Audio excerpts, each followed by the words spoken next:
रविंद्र सिंह भाटी के बारे में कहा तो वसुंधरा राजे के थोड़ा ज़्यादा करीब है। मारो खूब लाड रखा सारा ही। उम्मीदवार बेनीवाल हैं या आप हैं, जिस रूप में पूरा चुनाव उम्मीदवारों के बीच में नहीं होके जाति का चुनाव हो गया। हाँ, जाहिर सी बात है कि कई सारा लोग आप राजनीति चमकाउण के वास्ते जातिगत जहर घोलने को प्रयास करियो, पर छत्तीस कोम पूरो प्रेम है, सद्भावना है। आपके विरोध में चुनाव लड़ते रहे अमीन खान, वो आपके सबसे ज़्यादा प्रशंसक हो गए थे। हमारे वास्ते आप पूरी जीवन री राजनीति ना दाव माथे हुआ लगाई, हमारो एक बहुत बड़ो एहसान मारे में। अशोक गहलोत आपके साथ में आए, ये भी आरोप लगे थे। चीज़ें चलती रहा करे, पर वो सारा ही निराधार है, हमारा कोई आधार को नहीं। क्या इसका कोई खामियाजा, कोई नुकसान आपको हुआ? हर कौम रे लोगों मैंने वोट दिया, तमाम साथियाँ हमारो सहयोग करियो। और जिस लाव लश्कर और जलवे जलाल के साथ में आप चुनाव प्रचार करते हैं, लाव लश्कर जनता रहा है ये राजस्थानी में ही बात करेंगे तो ये कमिटमेंट तो दिख रहा है, लेकिन ये कैसे हो पाएगा? कि राजस्थान एक है, राजस्थानी एक है, और ये भाषा ना स्टेट ये मान्यता दे। नमस्कार, पंजाब केसरी में आपका स्वागत है। मैं हूं विशाल सूर्यकांत। राजस्थान का पश्चिमी हिस्सा जो पीढ़ियों से अभाव समस्याओं के लिए जाना जाता रहा, लेकिन वहाँ पे लोगों का जुझारूपन है वो हमेशा सुर्खियाँ बटोरता रहा।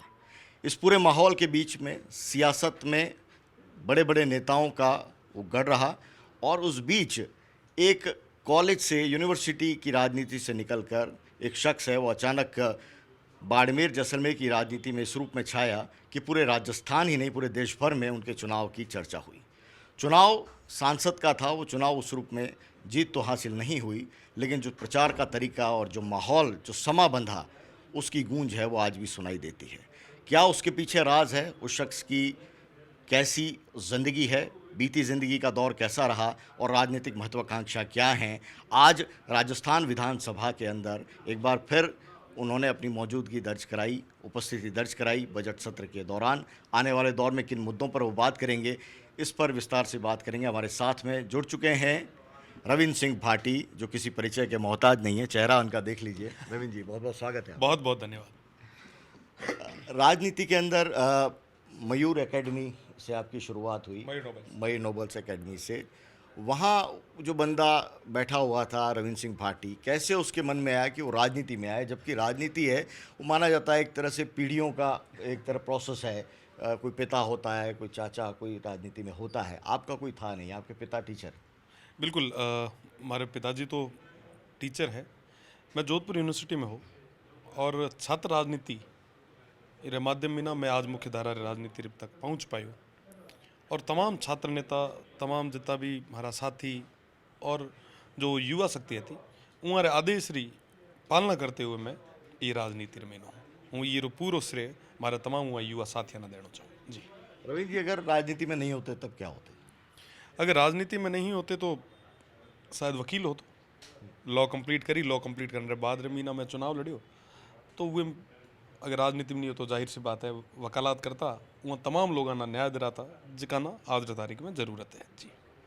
संसद के अंदर जाने की इच्छा तो थी, जा नहीं पाए, चुनाव परिणाम जिस रूप में रहा, लेकिन तजुर्बा कैसा रहा चुनाव लड़ने का? बहुत बढ़िया रहा। जनता का खूब साथ और सहयोग मिला, और तो सब 26 साल की उम्र में इतना लोगों में प्रेम दिनों।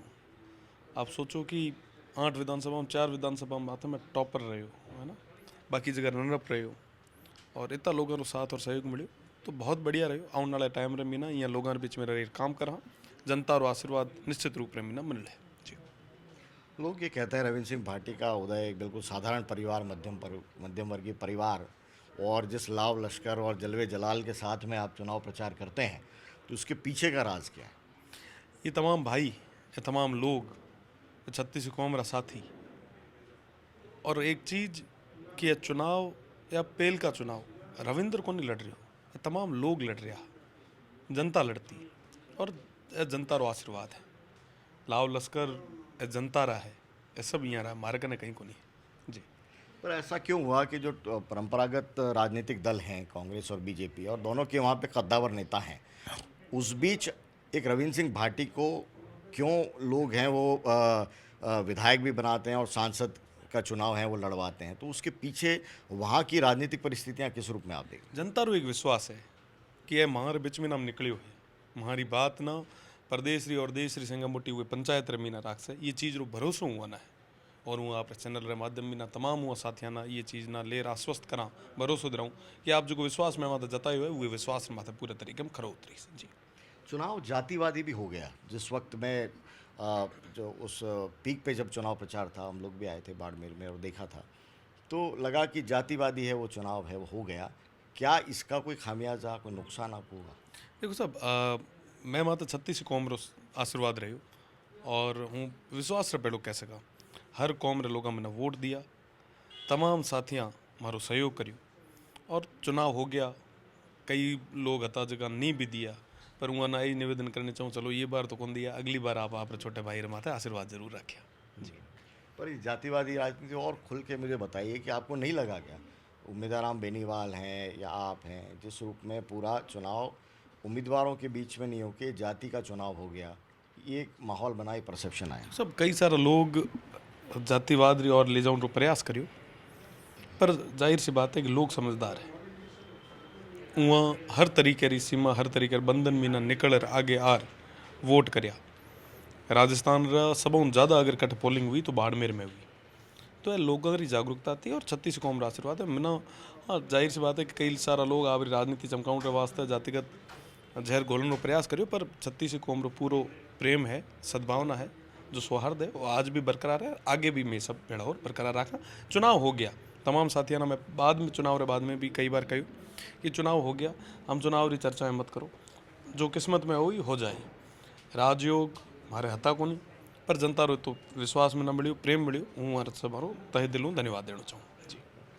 विधानसभा की बात करते हैं। विधानसभा में अब वापस, अब बीच में था कि संसद में चले जाएंगे तो क्या होगा, विधानसभा के अंदर आपके क्षेत्र के मुद्दे, बाड़मेर जैसलमेर के मुद्दे किस रूप में आप देख रहे हैं? रिफाइनरी एक बड़ा इशू है वहाँ पर, जो सालों से चलता आया है। आती जाती सरकारों के वक्त में रिफाइनरी का जो प्रोजेक्ट है वो अभी तक पूरा नहीं हो पाया, उसको लेकर आपका क्या कहेंगे? देखो साहब, जाहिर सी बात है संग मोटी चीज़ हमारे उतरी रोजगार की बात है। जहाँ आप थोड़ी देर पहले कहो कि भौगोलिक रूप में ना हमेशा विषमता उत रही, बंजर भूमि थी, न कोई पानी का पर्याप्त संसाधन था, तो जाहिर सी बात है कि हमारे लोगों को एजुकेशन भी होनी को नहीं आती। आज की तारीख में तमाम युवा जो है वो बेरोजगार है। आज जितनी भी मल्टीनेशनल कंपनी जा रही है उम्र मीना हमारे लोगों ने वरीयता मिले ये में प्रयास करा और तमाम मूलभूत सुविधा ज़्यादा से ज़्यादा मिले जी। रविंद्र सिंह भाटी, शिव के अंदर आपके जो धुर विरोधी हैं या आपके विरोध में चुनाव लड़ते रहे अमीन खान, वो आपके सबसे ज़्यादा प्रशंसक हो गए थे। अब कैसे देखते हैं? ये सब उतार चढ़ाव आता रहे करे, कोई चीज़ें स्थायी को नहीं है। मैं सामने चुनाव लड़िया, पछे वहाँ खूब साथ और सहयोग दियो, मारे वास्ते आप पूरी जीवन री राजनीति ना दाव माथे वहाँ लगाई, वहाँ एक बहुत बड़ो एहसान मारे माथे। वो विश्वास रे बेड़ो का संग मोटा और कदावर नेता है वो क्षेत्र, जदे कदे भी वहाँ ना जरूरत रही रविंद्र हमेशा तैयार रहे जी। विधानसभा में अब एक निर्दलीय विधायक के रूप में जब भी कोई आता है तो एक ये सवाल उठता है कि कैसे आगे जनता के काम होंगे, क्योंकि आप चुन के तो आए हो विधायक बन के, लेकिन विधानसभा में अकेले हो। आपका झुकाव किस तरफ रहेगा, उसके आधार पर क्षेत्र का विकास तय होगा। तो रविंद्र सिंह भाटी जो शुरुआत में कॉलेज के टाइम में, यूनिवर्सिटी के टाइम में एबीवीपी का टिकट मांग रहे थे, एबीवीपी के खिलाफ हुए, निर्दलीय चुनाव लड़े। इस चुनाव के अंदर हैं वो कांग्रेस के नेता हैं, थोड़े से करीब अमीन खान हुए या अशोक गहलोत आपके साथ में आए, ये भी आरोप लगे थे। और एड़ा चीज़ें कई सारी चीज़ें चलती रहा करे, पर वो सारा ही निराधार है, हमारा कोई आधार को नहीं है। ठीक है, आप केरी छवि ना अगर ख़राब करना चाहो तो कई सारा टीका टिप्पणी कर सको। मैंने यहाँ लगे कि राजनीति में ना व्यक्तिगत टीका टिप्पणियाँ नहीं होनी चाहिए। हाँ, स्थितियाँ परिस्थितियाँ बनती बिगड़ती रहे, ठाकुन पड़े कि आज कौन सामू और कल कौन भेड़ो आ जाए, तो व्यक्तिगत टीका टिप्पणियाँ बचना चाहिए। और उम्र वो खुद वो बड़ा नेता है साहब, उम्र बारे में मैं कौन कह सकूँ जी। तो विधानसभा के अंदर बात करेंगे, विधानसभा में क्या कांग्रेस की तरफ, बीजेपी की तरफ, कैसे रविंद्र सिंह भाटी का झुकाव कहाँ होगा? जनता की तरफ, जो जनता के हित के फैसले जो करेगा, जो जनता री जो आवाज़ है वो ना जो बुलंद करे, उम्र पेड़ा में मजबूती में खड़ा रहे। आपके क्षेत्र की जनता को क्या मिलना है नहीं मिलना है फैसला तो सरकार करेगी। निश्चित रूप से मीना मैं आपने बताऊँ कि यहाँ बात सरकार तक पहुँचा हाँ, और वो तमाम चीज़ें कराने की जिम्मेदारी भी हमारी है। और आने वाले 5 साल मीना कई सारा काम जो को इतना टाइम मीना रुकेड़ा था उन कराउंड भी जिम्मेदारी व्यक्तिगत रूप से मीना मैं लियो जी। और रविंद्र सिंह भाटी के बारे में कहा तो वसुंधरा राजे के थोड़ा ज़्यादा करीब हैं बजाय मौजूदा मुख्यमंत्री के और मौजूदा जो टीम है, तो ऐसे में दिक्कत नहीं आएगी, समस्या नहीं आएगी काम को देखिए लेकर? हूँ सबर करीब हाँ मारो खूब लाड रखे सारा ही वर्तमान रा भी पूर्व रा भी और मन लगे कि भविष्य मीना भी जो तमाम सेकंड लाइन लीडरशिप है उमारो भी खूब सारो साथ और सहयोग मैंने मिला पड़े। अब बार मैं ये चीज़ें देख रहे हाँ समझ रहे हाँ हाँ हो सके कि पहले इतनी समझ को नहीं आती पर परिस्थितियाँ हमें देख रहे हैं तो समझ रहे हैं और आने वाले टाइम रे मीना जनता रे वास्ते कई सारे नए चीज़ें भी करा निर्दलीय हाँ एक तरीके में कह सको कि सर्वदलीय हाँ सब दलों साथ सहयोग मारे पड़ो है जी। कौन कौन से ऐसे काम है आपके क्षेत्र के जो इस बार आप बजट भी आने वाला है राजस्थान का पूरा, उसके अंदर आपके क्षेत्र के काम है वो होने चाहिए? संगम मोटी चीज़ हमारे हुए क्षेत्र रमी ना पानी री बहुत बड़ी समस्या है। पानी री किल्लत अबार या गर्मियाँ रे दिना रमी ना आप भी देखी कि कई स्थिति अपने ये क्षेत्र में हुई। साथ ही साथ बिजली री स्थिति यह है कि हमारा किसान भाई है वहाँ ना हर 7वें दिन धरने माथे बैठना पड़ रही है जिसके में सबों ज़्यादा अगर बिजली प्रोडक्शन कटे हुआ है तो हमारे बाड़मेर जैसलमेर में होया करे विंड सोलर के माध्यम में। पर फिर भी आज भी मैं बिजली वास्ते मोहताज हो रहा हूँ। रोज़गार की तो बात मैं पहले भी करी इस अब आज तारीख में हमारे लोगों को रोज़गार को नहीं है और तमाम वो मूलभूत सुविधा चाहे शिक्षा हो चिकित्सा हो हर क्षेत्र में मैं पिछड़ता जा रहा हूँ। आज वो बॉर्डर एरियो जो है पूरे मीना कोई आनो नहीं चाह रही है या मीना कोई अधिकारी ना या कोई सरकारी कर्मचारी ना आप भेजो तो गए साहब बट बॉर्डर माते तो कौन जावे। आज तारीख में मैं यहाँ तमाम मंत्रियों ने कहो कि जगह ना पनिशमेंट देनी चाहूँ वहाँ हमारे भेज दो पर हमारे जगह तो फुल करो।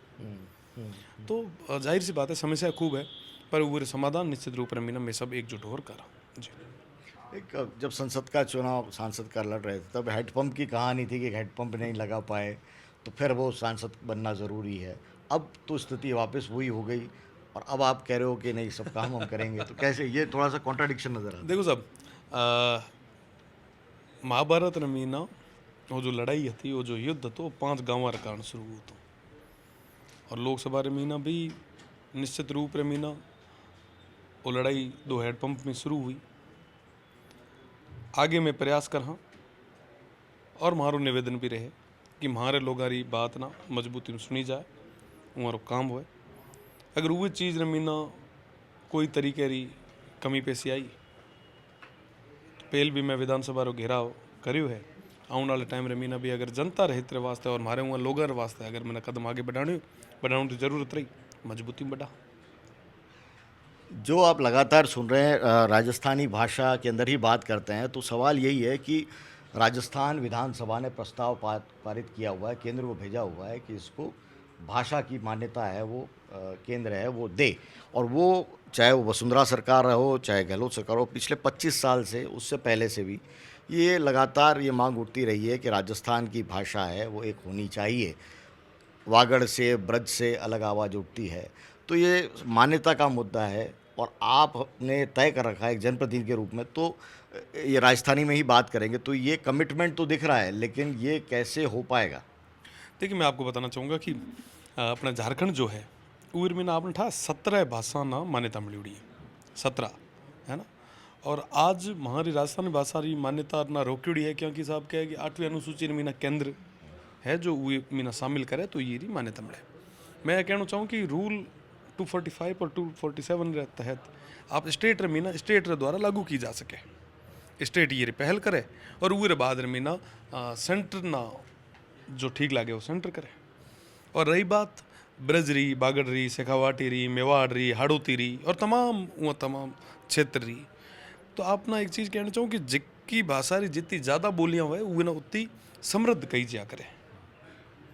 तो आज राजस्थानी री इतनी बोलियाँ हैं समृद्ध भाषा है और साथ ही साथ कोई चीज़ रे मीना अगर के गैप लाग रही है तो आप वही भाषा ना भी मान्यता दो। ब्रज वाला अगर यहाँ कहे कि साहब हमारी भाषा ना अलग मान्यता मिलनी चाहिए तो निश्चित रूप में मीना दियो। पर मारो कहणो यह है कि राजस्थान एक है, राजस्थानी एक है और ये भाषा ना स्टेट ये मान्यता दे। आने वाले टाइम रे मीना मैं सदन रे मीना भी बात राखूँ और आप सब जितना भी हमारा मीडिया बंधु है उनके माध्यम मीना भी मैं तमाम युवा साथियों ने निवेदन करनी चाहूँ कि जेद के ज़रूरत लगे वो तो आप भी राजस्थानी मीना बात करो, नहीं तो हमारी यह भाषा मीठी भाषा धीरे धीरे विलुप्त होती जा है। खत्म हो जाए। नहीं, एक तो भाषा बचाना संस्कृति की बात है, दूसरा ये रोजगार से भी जुड़ जाता है। जैसे ही मान्यता इसको मिल जाएगी, भर्ती परीक्षाओं के अंदर भी सब जगह, सब्जेक्ट सब आ जगह, जाएगा। सब जगह। तो ऐसे में आप कह रहे हो कि ब्रज वालों को भी दे दो, मेवाड़ को भी दे दो, हाड़ौती को भी दे दो, ये कैसे होगा? ये डाइवर्सिटी कितनी हुई? एक चीज़ बताऊं। पहली चीज़ तो देनी राजस्थानी ने।